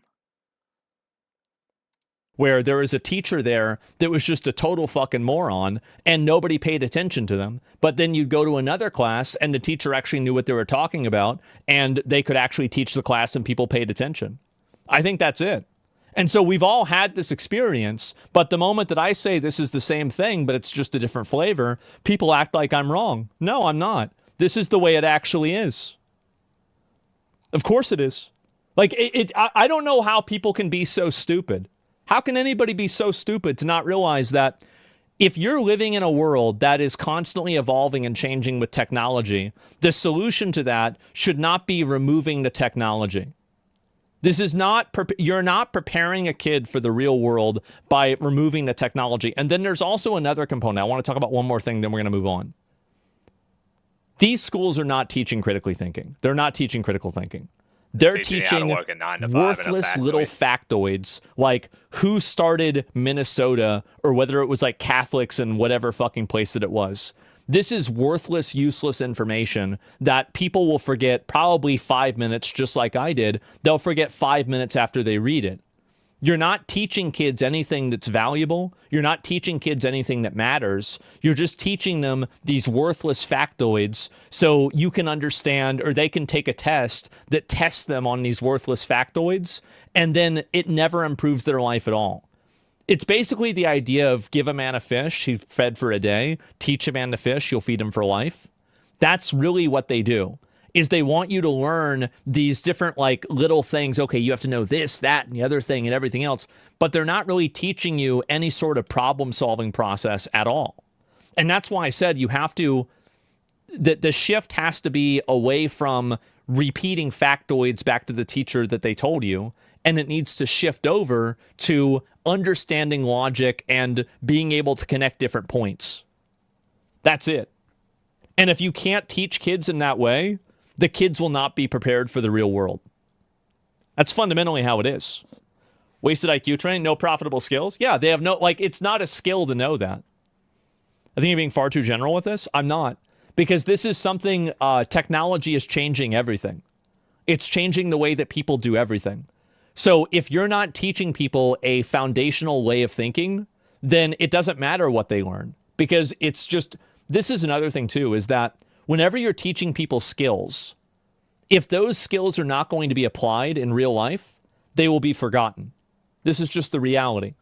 A lot of the things that you remember, here's a great example. How many of you guys ever had a time where you were in school and let's say you went, over Christmas break and you come back and you forgot your locker combination? Yes, right? Okay, yeah. So a lot of people have had this happen. It's not the same. It is. I think that, as I said, if I had people in this chat room that are arguing with me about this, if I had them take a 9th grade Algebra 1 test, I bet the overwhelming majority of people would fail. It's because if you don't teach people how to think and things that are useful, they will forget. That's just the reality. Back to pencil and paper, the method that we've used for hundreds of years because it actually works. But I want to discuss who's actually incentivized to have AI in the classrooms. Okay, here we go. We already know what social media was designed to do, and we know the future design because Mark Zuckerberg has been quite open about that. He thinks AI can fill the gaps in your friendships. He's exploiting the loneliness caused by his own apps. Then there's Noam Shazir. He's the founder of Character AI. In an interview, Shazir said, "I joke that we're not going to replace Google. We're going to replace your mom." He wants his AI chatbot to replace mothers, the person who's supposed to guide you, help It's kind of funny because they've essentially already replaced search engines. you make decisions, and provide you with life.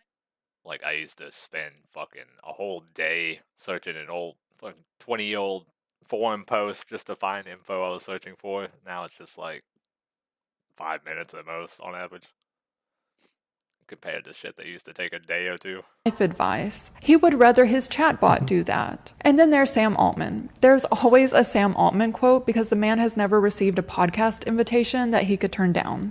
People talk about the most personal shit in their lives to ChatGPT. Young people especially use it as a therapist, a life coach. I've seen people do this. They use most people use it for this, but it's one of the worst things to use it for. ChatGPT for therapy, which is crazy to me. It is. These relationship problems, what should I do? They don't really make life decisions without asking ChatGPT what they should do. And it has the That's full what context on every even this guy person in their uses life it for and what that they've talked shit. about. And There's young What? people who Sam's just crazy say too. I can't make any decision in my life without telling ChatGPT everything that's going on. It knows me. Okay, I like AI, but this is too much. This is crazy. As my friends, I'm gonna do whatever. Oh it my says. god. These CEOs know exactly what they're doing. They're not accidentally replacing critical thinking. They're designing If it wasn't for ChatGPT, Sam Altman wouldn't know how to raise a child. for it. They want users dependent on the chatbot for advice, for decision making, for thinking itself. Because dependency is a business model. In fact, it translates to $20 a month for ChatGPT. Wow, but how all of this convenient. has a societal cost, and we are paying for it. I don't get to teach. I spend my day managing behaviors and teaching students how to regulate their emotions. I'm not a counselor. I'm not a behavior specialist. I'm a teacher, and most of my job is managing behaviors. I just watched a video of a teacher getting pepper sprayed by their student. Maybe they thought the teacher was ice. in the school because they took their phone because it was being used to cheat on a test. Yep. She didn't sign up. Oh my God. You gotta take my Wow. phone. Take this too. For this. None of them did. Teachers go into the profession with the expectation that they will teach, similar to how Yeah, I mean, that kid probably didn't even want to go to school in the first place, so it's pretty fucking shitty that you're taking their phone away too. their teachers taught them. They didn't realize that they would be managing behaviors because they're not behavioral therapists. But today, that's what the job entails. Severe breakouts, tremors, daily anxiety attacks, crying before work, crying after work, dreading the drive in, bringing work home because there's not enough time to do your job at your Jesus, this is so bad. job. The data shows teacher shortages were being reported on back in 1998. But yeah, back I bet, then, because you don't pay them any money. That's the problem. Yeah, you just have a nobody bunch wants of the brain job dead but the Karens crazy that are people. working at these high schools and middle schools. And the reason why is that anybody who's not wouldn't be working there. You get treated like a bot. they The get students paid are better pepper than- spraying you. Nobody. They get paid better by private schools, and if you can find a Montessori school, usually they pay even better than private ones. knows anything. You have to cater your education to the dumbest person in the class. You don't get paid any fucking money. You're on call constantly, and you get treated like a retard. So yeah, big surprise. People don't want to be teachers. Wow, what a surprise.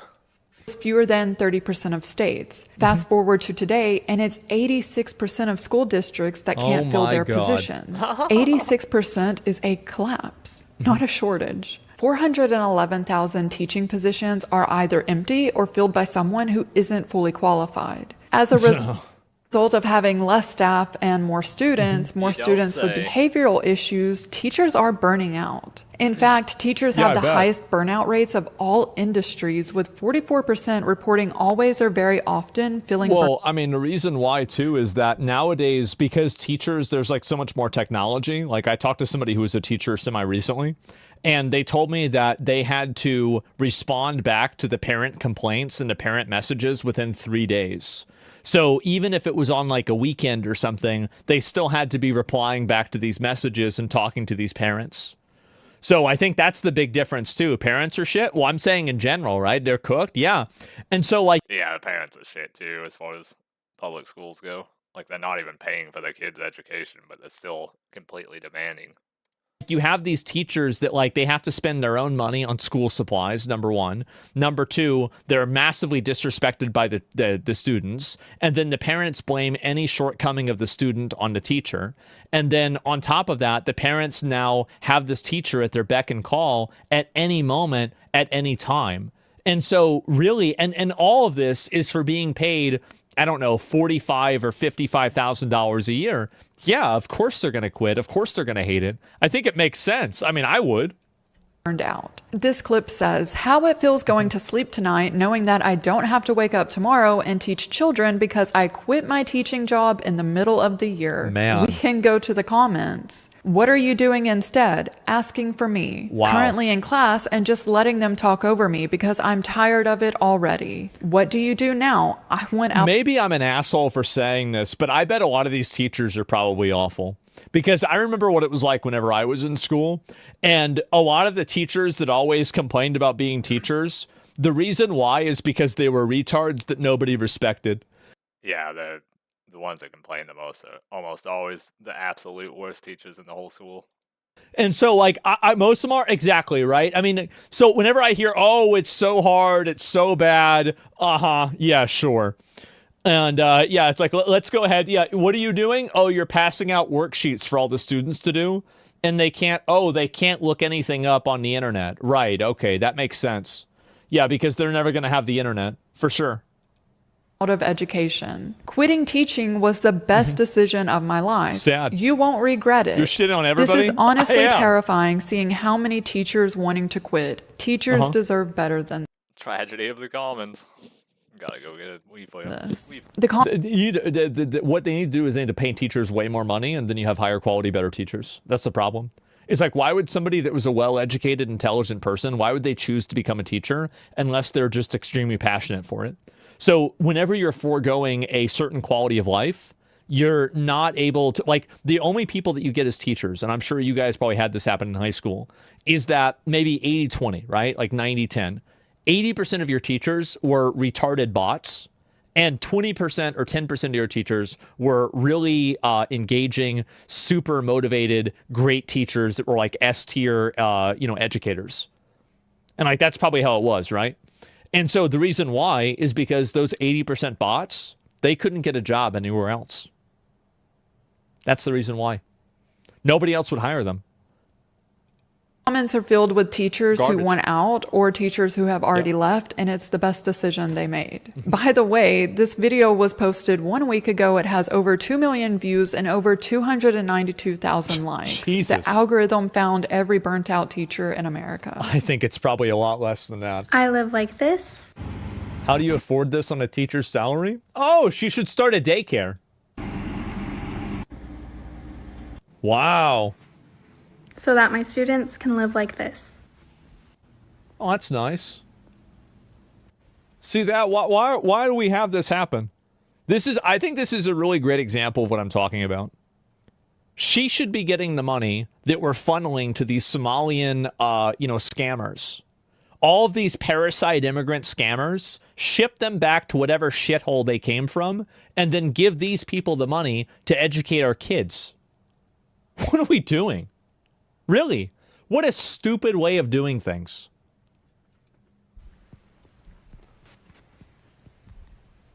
So how can I afford to do this on a teacher's salary?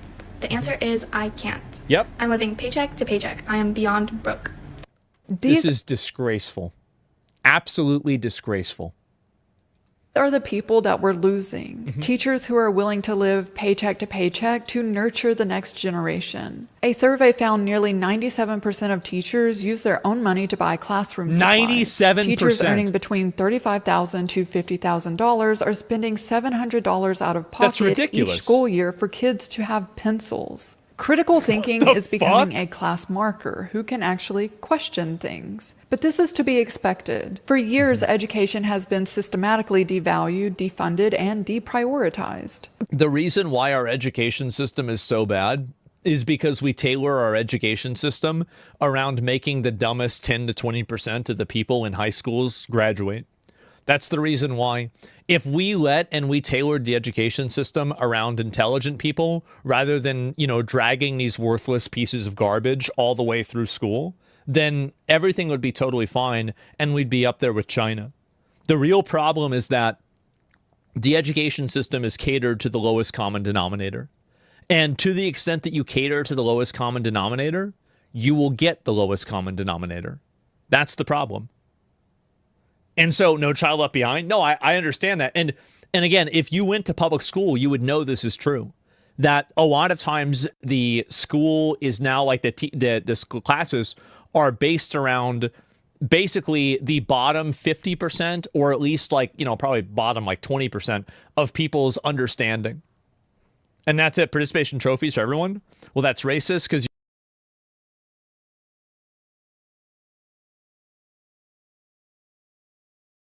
let's be real, minorities would be the most ones that get left behind. Well, I don't really care whether it leaves behind white people, black people, Mexicans, or Asians. It doesn't really matter. The thing is that if you have people that are stupid and you're tailoring the education around protecting them and making sure that they stay caught up with everything, you're just wasting your time. And another reason too is that a lot of the students that end up graduating that are retarded, those students end up getting privileges and advantages that effectively let them pass the class in the 11th hour anyway. So this is what I think is really funny about it, is that we graduate. I remember this was whenever I was in school, right? And you guys can tell me if the same thing happened with you, is that if you went to a public school, tell me if this is what happened, is that a lot of times you would have kids that are really, really stupid that would get a ton of advantages and bonus points on a test or on a final grade or something like that if they just did some menial, worthless activity that didn't even indicate that they knew anything, right? We're all saying yes, right? So the entire focus around trying to cater the education system around these people has just hurt everything. And that's the problem. If you took out, and this is really what I would say, is that if you took out the bottom 5% of people that are in schools and you just let them fail out of school, schools would become twice as good. And we would totally change this graph. I'm not kidding whenever I say that if you took out, now this is a question I'll ask you again. If you took out the bottom 5% most problematic people. That's a good point. Inside of your school, what percentage of the problems would go away? Bottom 5% are gone, expelled, in permanent detention. What percentage of the problems will go away? Everybody's saying like 100%. All the problems will go away. So how is it that our education system is catered around micromanaging these bottom 5% functional animals and effectively sabotaging 95% of our kids to learn fucking school? That's the problem. That's the issue. And nobody wants to talk about this because it's elitist, or people could say it's racist or something, but it's true. It's absolutely true. And anybody that's been to a public school knows it's true. And until you admit it and you work against it, nothing's going to change. But who truly benefits from a population that can't read, can't write, can't think critically, and ask? Even making schooling mandatory for children creates a vastly larger false demand on the market than there would otherwise be. Questions. These same tech companies creating these problems are selling the solution. The same government that claims prosperity is defunding schools. So we're blaming the kids? Yes. Some people are born with more talent points than others. Some kids are stupid. What I would do is I would create a secondary special education program for the bottom 5% or 10% of the school. And I would put them in those remedial classes for 4 years and teach them as many types of working skills as possible, and then get them out of there, and then make sure that the rest of the students are held to higher standards. That's what I would do. We already have that? No, it's not good enough. Yep, not good enough. I understand that, but it's not good enough. At the same time, using our tax dollars to build yet another AI data center. What every educator on this app is talking about, and what every educator in the field is noticing, is a dramatic decline in basic critical reasoning skills and basic literacy skills among students. That's right. This is particularly pronounced among high school age students, where they're engaging with more complex material and can't grasp basic concepts or manage basic memory about those concepts. And what this is creating is a generation entering the workforce without basic comprehension skills that is going to make it very hard for them to keep and maintain any form of employment. On the inverse, true. He's right. We're seeing kids in more affluent families being not only pulled out of the public school system and sent to things like Montessori schools, but being pulled away from technology, not given access to anything more than, say, a TV or a video game station until they're a teenager. No tablets, no phones, things like that. And what they're doing to fill their time instead is the normal childhood stuff of playing outside, reading a book, coloring sheets, all of these things. I feel like this guy wouldn't even be able to get a job if it wasn't for being a fucking bureaucrat, basically. That seem like play, but are actually building soft skills that make someone much better able to navigate the world around them as they get older. The gap is not going to be who can use AI and who cannot. The gap is not going to be who is an all-star on the ACT with a full ride. And the gap's going to be who can get that government check and who can't. Not. The gap is going to be who can reason in a basic way and who cannot. Not it. Exactly what I said. Keep in mind. That's not what. And those that cannot that's not what's going to determine the winners and losers for the most part, though. Will probably be left behind. Most people will be left behind, whether you can read or not, whether you can reason or not. You won't be their ally. That's it. Dude's also a Marine. I don't know if he's a Marine or not. Sure didn't seem like one. Maybe a formal one. Yeah, I have no idea. No, you didn't. I absolutely did. I said you have to teach people. Oh, yeah, no, maybe that is Marines. And the few, yeah, he is. So, wait a minute. You said the opposite? No, I didn't. And what I said is that you have to teach kids basic math, or sorry, not basic math, basic logic. You have to teach them abstract logic thinking techniques rather than trying to have them, basically memorize, like some equation. Like, that's not a good way to do it. Yeah, I did say that. You can just scroll back and you'll find it. I'll link you guys the video. There it is. So I do think it's very, very funny that at the very end of the video, the thing that I said they needed to do, the only guy that I think really had a firm grasp on this is the exact kind of guy that I think needs to be involved in schools. Absolutely. Just agree with the blonde teacher previously. She said the same thing. Well, no, it's because math is something that's unique also. And with the blonde teacher, what she was really saying is people that are remembering certain specific things. It's not about remembering certain specific things. It's about learning and understanding a process of intaking information.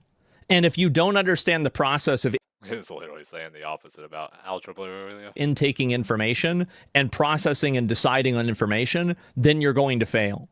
That's really it. That's not what she said at all. I don't know. I could scroll back and find it. I don't really care. But that's what she said. I don't remember exactly.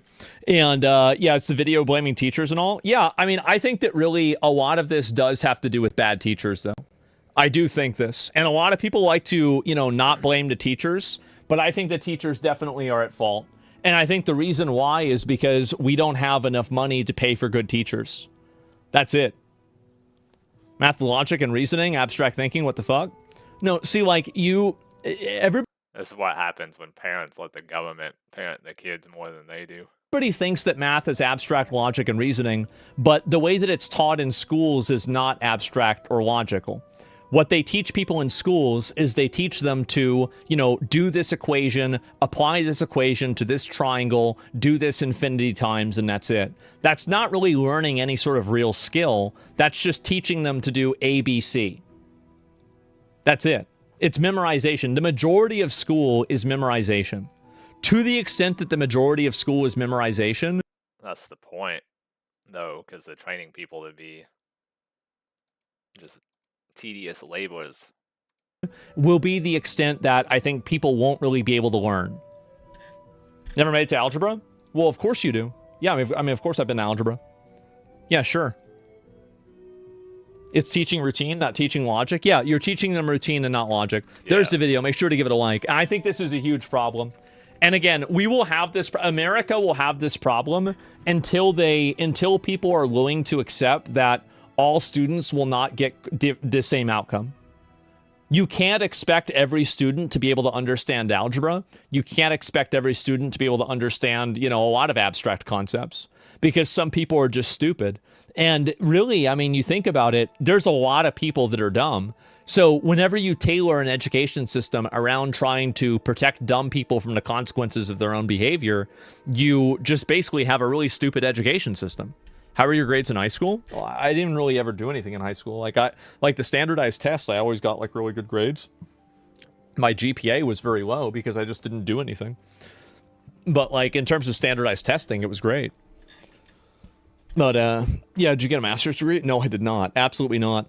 You're arguing on Bloom's taxonomy, understanding application versus memorization, data input? Yeah, definitely. And I don't know what that is exactly, but I'm sure it's basically the same thing. 90 to 95% have the actual ability to learn and read. Most just don't because their teachers and school systems stink. 90 to 95% have the actual ability to learn and read. Yeah, I think that's about accurate. That's why it's like about removing the bottom 5%. Yeah, it's exactly what I said.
than Elon.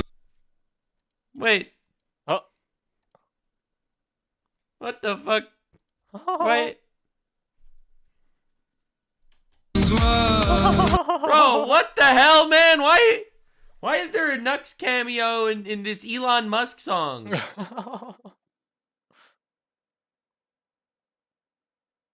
All right, I'm noticing something here. Okay, well, I don't know why it's so laggy. I feel like it's too powerful. But hold up.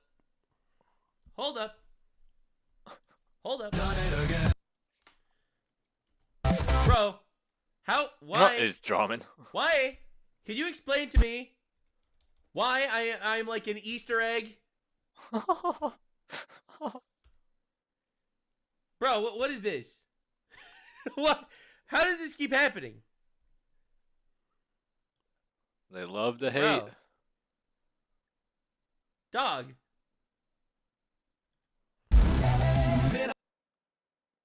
No.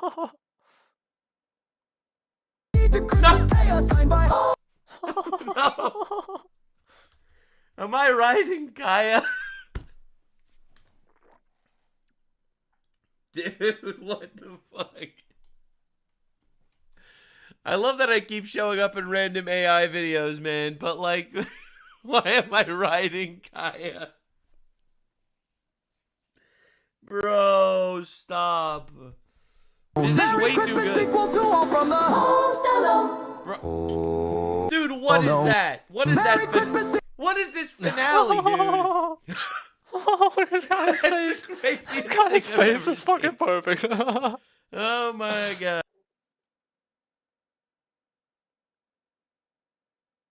Flop. Yo!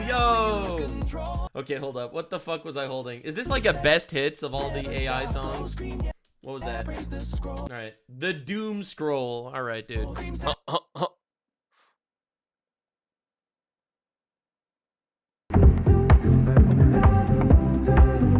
Ah! Who's that? Was that Kaya? Is that me?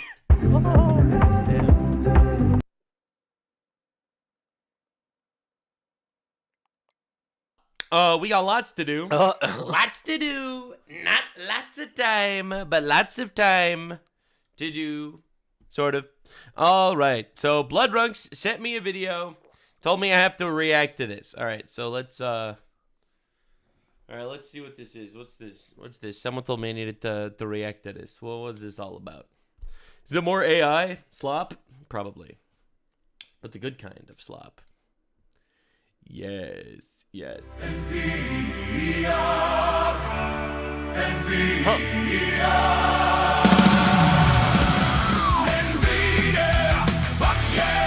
Jensen's taking every single gerb away, yeah. Fuck yeah.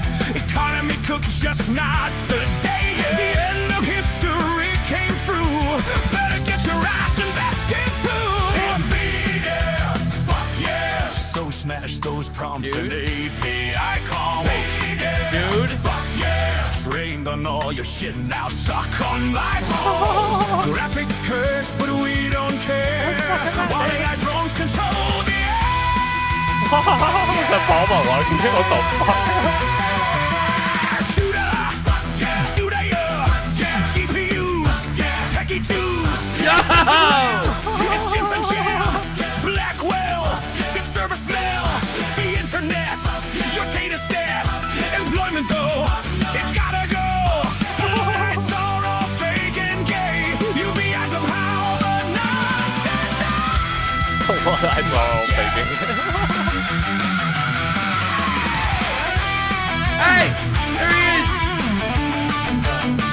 It's pretty badass Team America remix. What, bro? Good job, AI. Am I using Kaya's dog shocker to power an anime that's generated by AI called These Nuts? Absolute cinema! This is the greatest thing I've ever seen.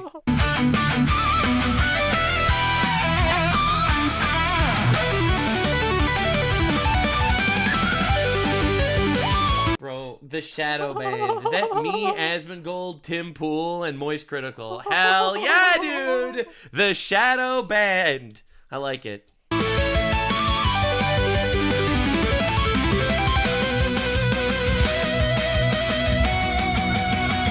Space data farms, no risk or harms.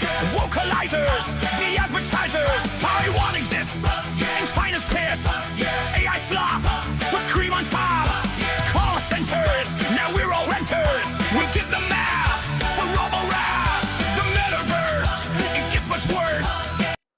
Man, why don't the guys that made Team America doing shit like this? What the fuck? It's like they lost the plot or some shit. Acclimates, curing aids, your kids' first kiss, you get the tips. Bro. Water that's died, parents and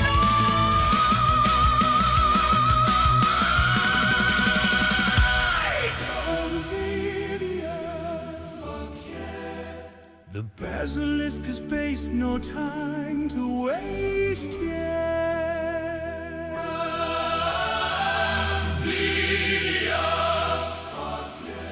Holy shit, I just can't wait to be replaced. Yeah. Nice. The end of history came through. It's paper clips, traced in great. The Clippies!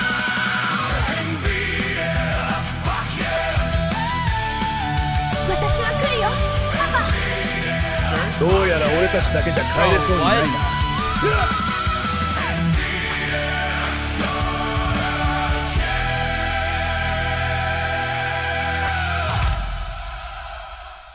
Yeah, so I'm not gonna lie, this one was one of my favorite songs. So out of all the AI slops that this dude made, this might be my favorite, or Best top 3 remix for sure. ever. Top 3.